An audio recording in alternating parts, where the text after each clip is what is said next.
اچھا بھیا، یہ تو بہت لمبا سوال آپ نے کیا. جس غلامی میں ہم زندگی بسر کر رہے ہیں، آزادی کے لیے حق کا بولنا، کیا خیال ہے میں جیل میں چلا جاؤں یا مسنگ پرسنالٹی ہو جاؤں؟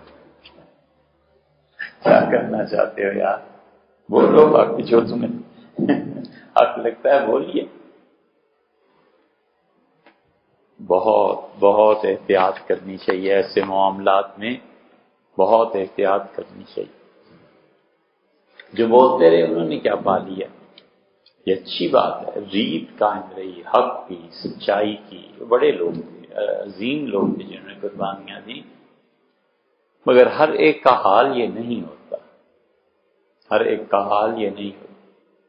فقہا نے لکھا ہے کہ کافر، صاحب عبد القدیر نے لکھا ہے کہ جم میں غفیر کافروں کا حال ہے، اکیلا ان سے لڑنا چاہے تو یہ لڑائی ناجائز، یہ جہاد ہی نہیں ہو سکتا. کہتے ہیں یقینی طور پہ موت ہے نا، یہ حالات کا اندازہ کیے بغیر وہ کود پڑا.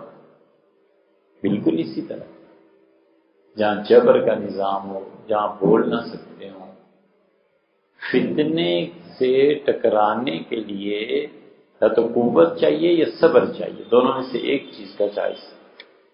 یہ نہیں ہے کہ فتنے کو چھیڑتے رہو، جب فتنہ اٹھے تو پھر چپ ہو جاؤ. یہ نہیں ہوتا. اس لیے آدمی اتنی بات کہے اور کرے جتنے کا مقابلہ کر سکے.